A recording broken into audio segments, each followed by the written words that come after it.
जिसको भी कोई परमात्मा के नाम का नाराज हो जाता है, फिर भी लहरदार की बात नहीं किसी के बस नहीं।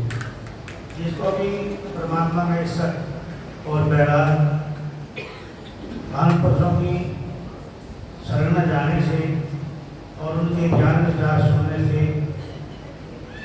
जिसके लिए 100 संस्कार जब डाल जाते हैं और जो सच्चे दिल से जो संतों से जुड़ जाता है तो महाराज जी कहते हैं कहती लहर जाती वाली नहीं किसी के बस में, और फिर किसी की बस की बात नहीं रहती, चाहे कितने भी उपाय करें। लेकिन फिर जिसको लगन लग जाती है, जिसको इस शब्द की वो शब्द का तेज को लग जाती है और फिर जीव वापस नहीं मुड़ के देखता। लेकिन लगा शब्द का रोग है फिर ना ही जीवे, जिनको लगता शब्द का रोग फिर मरने का मतलब ये होता है कि संसार के रोग से मर जाता। उनकी जो वासना होती है वो वासना खत्म हो जाती है उनकी। जगत में जीव में भरना 84 कहूँ बच्चों समझा के और भक्ति विवेक वैराग ज्ञान बिना दुखी है कर्म हो जाते।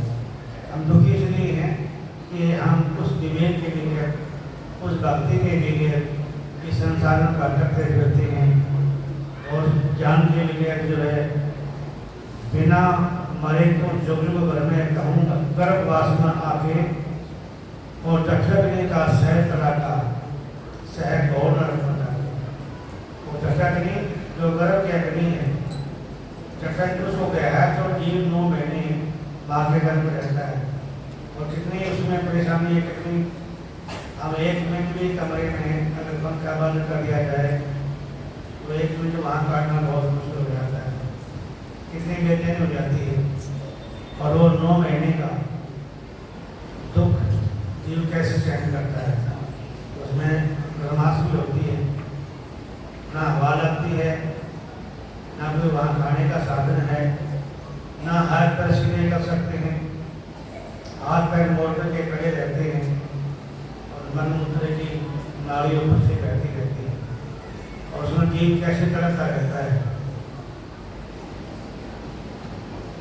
बिना मरे तो जुग भर में एक बार जब सदगुरु के शब्द से जो जीव मर जाता है यानी इसकी वासना खत्म हो जाती है।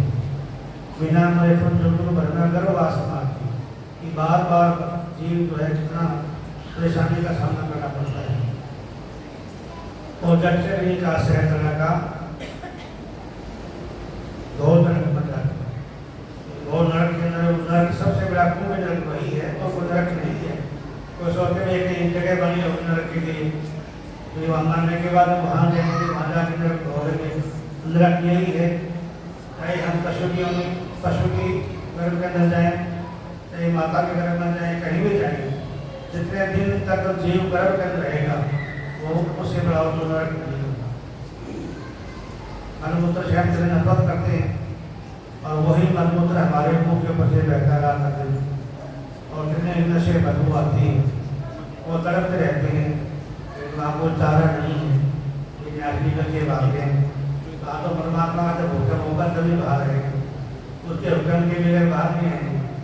जब वो हमारा जो हो गया जब वो पूरा हो जाएगा तो फिर बाहर आएंगे और बाहर भी फिर दुनिया नशे बंदे करते हैं। तो इसलिए सबसे उत्तम मौका ये है कि आत्मज्ञान जिनके निपटे और भूमि प्रेरित रस, वो जो रस है जिसको अमृत कहते हैं, कोई पीवे राम रस का आशा है और गगन मंडल में अमृत रस है उन मन के पास। वो जो रस है वो हर प्राणी के अंदर है, उसके लिए कोई खाली नहीं है। लेकिन वो रस जो है हमें किसी काबिल महापुरुष के पास जाए और वो हमें युक्ति बताएं, पीने का मार्ग हमें समझाएं तो हम उसको पी सकते हैं। नहीं तो हमारा वो रस गंदे नाले पहले कर जाता है और गंदे नाले में जाने के बाद में वो गंदगी में हो जाता है। और इतने कीमती थी एक जो सेंट बेचने वाले आते हैं, कई बार सेंट बेचने वाले तो बड़े बड़े कीमती जो फूल होते हैं उन फूलों को एकत्र करके उनको सड़ाते हैं। कई बार देखा हुआ कितने शराब निकालते हैं, शराब निकालते हैं तो कई ऐसे अंदर डाल करके उसको पहले सड़ाते हैं और सड़ाने के बाद फिर वो आँच पर चढ़ा के खुले उसकी दारू निकालते हैं। इसी प्रकार जो सेंट निकालते हैं, कई प्रकार जो फूल होते हैं उनको पहले सड़ाते हैं और सड़ाने के बाद में बहुत उनमें से कम सेंट निकलता है। कई कुंटल फूल होते हैं उनमें से थोड़ा बहुत सेंट निकलता है, जो सेंट महंगा बहुत होता है। और उस सेंट को निकालने के बाद में इतनी मेहनत करे इंसान, काफ़ी समय से फूल इकट्ठे करे, उनको फिर सड़ाए, फिर उनके सेंट उसका निकाले और फिर उस सेंट को फिर गंदी नाली में डाल दें, उसका क्या प्रयोजन होगा। इतने मेहनत करने के बाद में उस सेंट को हम गंदी नाली में डाल दें तो हमारे किस काम का है, सारी मेहनत हमारी निष्फल गई। इसी प्रकार जो हमारे अंदर जो ऊर्जा है, जिसको महर्षि ने बताया कि बूंद पड़े की तरह से, वो रस की जो बूंद पड़ती है और वो रस जो है हम कई बोतलों के हिसाब से जब अन्न खाते हैं तो उसमें से हमारा थोड़ा रक्त बनता है और उस रक्त से बहुत उसका 100वां हिस्सा, रक्त का 100वां हिस्सा उससे वो रस बनता है। और फिर उसको जो हम गंदी नाली में खाना लेते हैं तो फिर हमारे हाथ में क्या करता है, आत्मज्ञान बिना में आत्मज्ञान दिनों में जब क्या पूर्ण रस के सिमल फूल देख मत भूले, ये बाजी है रस के, ये संसार में है सारा सिमल का फूल है। अब सोचे देखते कितने अद्भुत संसार में नजर आता है, किसी का रूप कैसा है, किसी का रूप कैसा है। ये हमारी जो चक्षुंद्री है यही रूप को देखती है और यही तरीके से जो हम फंस जाती है। ये हमारी जो 5 ज्ञानेंद्रिय हैं और सारा संसार 5 ज्ञानेंद्रियों में फंसा हुआ है, इनसे बाहर कोई नहीं है, सभी एक नवज फल हुए हैं। सिमल फूल देख मत भूले, से सिमल का फूल जो होता है बड़ा सुंदर होता है, उसका रंग केसरी रंग होता है और तोता जो है उसको देखने के बाद में बड़ा उसमें मगन हो जाता है और सोचता है ये फूल इसके ऊपर इतना अच्छा सोना लग रहा है तो इसके अंदर खाने की बहुत अच्छी चीज होगी। उसके अंदर टूसा होता है, इतना बड़ा टूसा, उसके अंदर रुई होती है। जब तोता उसमें जाता है खाने के बड़ा बहुत खुश होता है। जैसे हमें कोई आम का बगीचा मिल जाए, आम बड़े अच्छे आम लगे हों तो अंदर मन में कितनी खुशी होती है, बहुत अच्छे आम हैं, जैसे मर के बच्चे तोड़ के खाओ। आम निकले उसमें से खट्टा या कड़वा, आम जो हम चाहते हैं वो स्वाद का आम में नहीं आया तो फिर जो है निराशा प्राप्त होती है। इसी प्रकार जब तोते में उसमें जो है जो हमारी खाने की सोचा भी इसमें बड़ा रस होगा और मिठास होगा, लेकिन जैसे उसमें मूल बात जरूरी है हमारी चोट रोज के ऊपर मुँह नहीं ढूंढ कर पाए और बदली बिना बावरे उन्हें हीरो से डर। ये संसार फूल से मल का सूर देख लो, ये संसार ही है सिमल का फूल। हम सारे लोग इसी को देख देख के खुश होते हैं और हम सब सारे बाहर मुखी हो गए हैं और आप अंदर की जो दृष्टि वो हमारी बंद हो गई है। यहाँ तक के जो चक्षु हैं वो हमारे सबके बंद हैं, इसलिए जब तक ज्ञान चक्षु हमारे नहीं खुलेंगे और अपने अंदर बढ़ करके हम देखेंगे तब तक कभी भी किसी भी प्राणी को आत्म ज्ञान कभी हो नहीं सकता है। सदगुरुमंगेश्वर महाराज बताते हैं ये संत के चरण कमल में मुक्ति मिलेगी सस्ती, जो भी गुरु के चरणों में जिसका चित्त जुड़ गया। गरीबदास जी कहते हैं कि शब्द गुरु दास गरीब कह सुनो शब्दो, शब्द गुरु चित्त चेला। हमारा गुरु जो है वो शब्द है और चित्त हमारा चेला है। जो चित्त जिसका शब्द से जुड़ गया वो मालूम हाल है और जिसका चित्त दुनिया से जुड़ा हुआ है तो दुनिया में तो आपको पता ही है भाई वो रोना पिटना मारते काटते तो वो झगड़ा कहीं बहू का झगड़ा, कहीं सासू का झगड़ा, कहीं सोना का झगड़ा, कहीं बाप का झगड़ा, रात में झगड़ा और झगड़े में सारा जीवन मिल जाता है, लेकिन पता कुछ नहीं आता है। सारे जैसे चक्कर काटते रहते हैं। आज देखो कोर्ट में जितने भी लोग जितने केस हैं वो 80% केस सारे 1 लाख के केस हैं। सब ये हमारे लड़कियों के केस है, सारे बातों में झगड़े पर गए केस को दहेजदार के दरबार पिटाई का कोई और बड़े बुलारों लगा देती है। ऐसे सारे झूठे के सच्चाई में कुछ नहीं है, लेकिन फिर भी परेशानी कितनी होती है। तो ये दुनिया जो है ये एक परेशानियों का पिटारा है, ये संसार परेशानियों का पिटारा है। और इस पिटारे के हम सभी लोग इंतजार करें, परेशानियों का रात में सामना करते हैं, फिर भी इनसे कभी छुटकारा नहीं पाता, उल्ट पुल्ट हो इसमें लग जाते हैं और सारे जो शुभ कर्म उनसे हम से रह जाते हैं। तो यशासन के चरणों में जो भी जीव उनके चरणों में लगे तो वहाँ यशासन के चरणों में मुक्ति मिलेगी, सस्ती है। अब बहुत सस्ती है कि वहाँ कोई पैसा तो लगाया नहीं है, ना कोई मेहनत ही है, केवल हमारा जो चित्त है, ये हमारा जो भार मुक्ति चित्त है, इस चित्त को अपने अंदर मुक्त कर करके और हमें जो गुरु हमें मार्ग बताते हैं। एक सत्संग हो रहा था, तो एक महात्मा ने मेरे से कहने लगे मैं महाराज जी एक बार जो शब्द क्या चीज है उस पर थोड़ा प्रकाश डाले हो, ये शब्द किसको कहते हैं। मैंने कहा जी जब आपने बाना दिया था आपके गुरु जी से, तो बाना दिया था तो पहले बाना दे दिया था, पहले आपको शब्द उपदेश मिला था जिना को नाम दिशा दी थी गुरु जी से और मैंने साधना भी की। मैंने कहा जब आपको शब्द का पता है आपने साधना की सीखी करी, ये बताया जब आपको आज तक ये पता नहीं लगा ये शब्द क्या चीज है, तो साधना किसे की करी आपने। आप कुछ मेरे से रहे हो, आप मेरे जो प्रश्न लगा बड़े हो, आप कुछ मेरे से रहे हो। जब आप आज तक आपको शब्द का पता नहीं फिर भी माना कि वक्त दिया आपने ये बात होता है ठीक है। चलो मुझे हो सकता है मेरे अंदर कोई भूल हो गई, अगर आप भी भूल गए तो आप भूल नहीं बैठने का कोई रास्ता नहीं। जब आपने माना दे दिया आप चला के लिए बोल रहे होंगे, आप फिर भी मेरे से रास्ता बोल रहे हो, फिर आपको बोल कर मिल जाएंगे, फिर आपको बैठना पड़ेगा। आज ऊपर पढ़ने के बाद हम आप भी मिल जाओगे और भूल कभी किसी में बैठे नहीं। ये भूल जो है इसको विस्तार हो जाता है गुरु की वाणी में, पूरा रूप इसको विश्वास है उसकी भूल खत्म हो जाती है। तो भूले हम सारे भूले, सारा संसार भूला हुआ है, कोई किसी को ज्ञान नहीं है। इसलिए जो सत्संग आते हैं थोड़ी देर के लिए बैठे मनोरंजन हो गया, हलवा खा लिया, मैं चलो भागते भागते हलवो डाके पी की बात। लेकिन सत्संग में जाने से ये ना समझे कि हम मोक्ष गति के अधिकारी हो गए।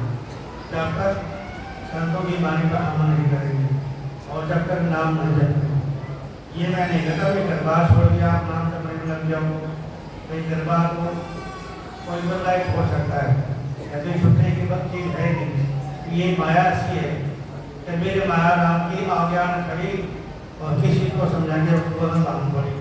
आज कोई अगर भांग पड़ के गिर दे जाए तो सारे गाँव के लोग पानी पीते कुएगा और सबके भांग का नशा हो जाएगा। जब भांग का नशा हो जाएगा तो आदमी अपने आप को भूल जाएगा, तो नशे के अंदर ही जो है बर्बाद हो जाएगा।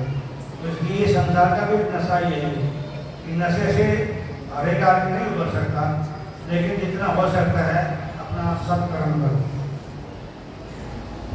जो हमारे अंदर बुराइयां हैं इन बुराइयों से ऊपर उठ करके और जो जिन चीज़ों से हमें खुद को नफरत है वो काम मत करो। और लोग करके क्या बता दिए हम अच्छे काम कर रहे हूँ और बुराई हो जाए, जिस चीज़ को आपसे नफरत है, हमें गंदगी से नफरत है, मेला से नफरत है ना, हम शौचालय में बैठ करके भोजन नहीं कर सकते, भोजन करके रसोई में क्या करेंगे। तो ये शौचालय में कितनी सफाई हो, बढ़िया से बढ़िया चाहिए 1000 रुपये का 1000 रुपये फुट का करेक्टर मार्बल लगे हो और कितनी उसको साफ सफाई हो। और कहीं देखें बाथरूम अगर एक छोटी कुटिया बैठे टाँगे रखते हैं वो सबसे खुशबू आती है, मेरे साथ साथ में खुशबू सीखना भी आती है और दोनों मिलकर उनका और हो जाता है, खुशबू दोनों होती है उसमें। तो उसमें भोजन नहीं कर सकते हैं बैठ कर, क्योंकि वहाँ वो गंदगी है। वहाँ जाने से उसके अंदर जाने से ये हमारे विचार बदल जाते हैं, ये शौचालय है।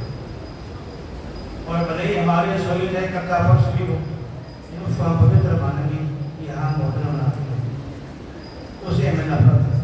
जिस चीज़ से हमें नफरत है वो गंदगी है, उसे बचो। और जिस चीज़ से हमें प्यार है वो काम करो, हमें अच्छा लगे वो काम करो, और जिस चीज़ जो हमारे नफरत है वो हमें अच्छा लगे वो काम करो। तो यही बात है। इसलिए अच्छाई इसके साथ में जुड़ करके और अच्छे कर्म करो। इतना समय लगे, एक घड़ी आधी से हो गया और तुलसी संगल साथ भी खड़े हो। जितना भी समय लगे, थोड़ा समय लगे, कोई बात नहीं है। इस पूरा दिन संतों के पास में रही, आश्रम में हो जाए, जितना भी समय लगे अच्छे जगह पर समय लगाओ।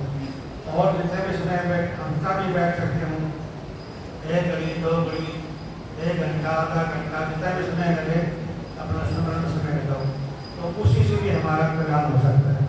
इस सच्चे मन से अगर जीवन में हमने लाखों ज्ञान का प्रचार किया और 1 घड़ी का स्मरण किया, 1 घड़ी के स्मरण से भी जनक जी ने 1 घड़ी का स्मरण, जब वो राजा थे और जब उनका अंत हुआ, जब ये संसार से गए तो उनको जो है विमान थक के नरकों तो कुछ लेके गए थे।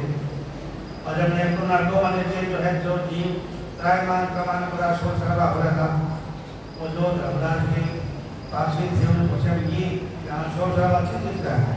कहते महाराज ये नरक के नीचे, और नरकों के अंदर जो पापी जीव हैं उनको नरक भुगताने के लिए उनको जो है रास्ता दी जाती है।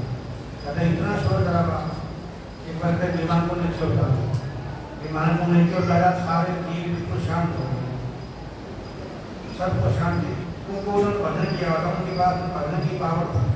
जैसे उनका विमान नीचे उतरा सब जीव शांत हो गए, कहते हैं तो शोर शराबा खत्म हो गया, चलो। फिर विमान का ऊपर गया, फिर वही शोर शराबा फिर शुरू हो गया, उन्होंने फिर विमान उतारा, उन्होंने कहा कि जो जीव नरकों के नहीं को सब कोई हासिल करना, जो लोग वहाँ कर्मचारी थे और तलाश के उनके आगे हमारे पास कोई पावर नहीं है। एक पावर किसके पास में है?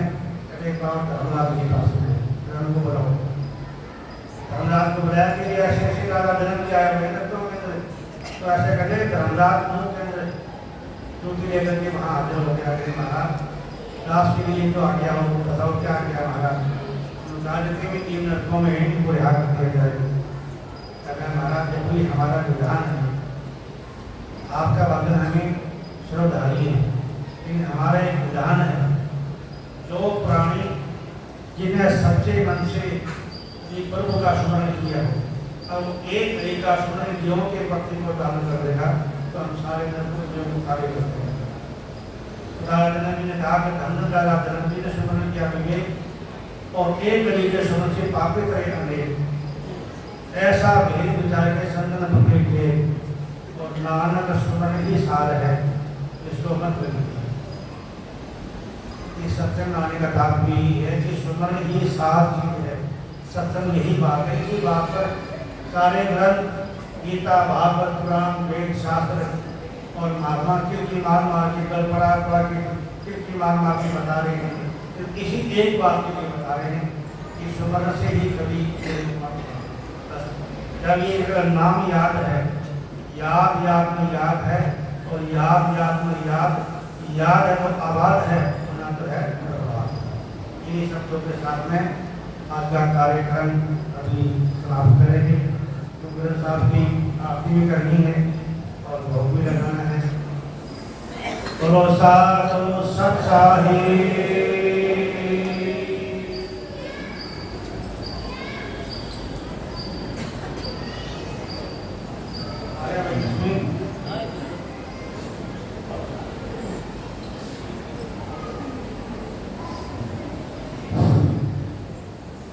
साधु साहिब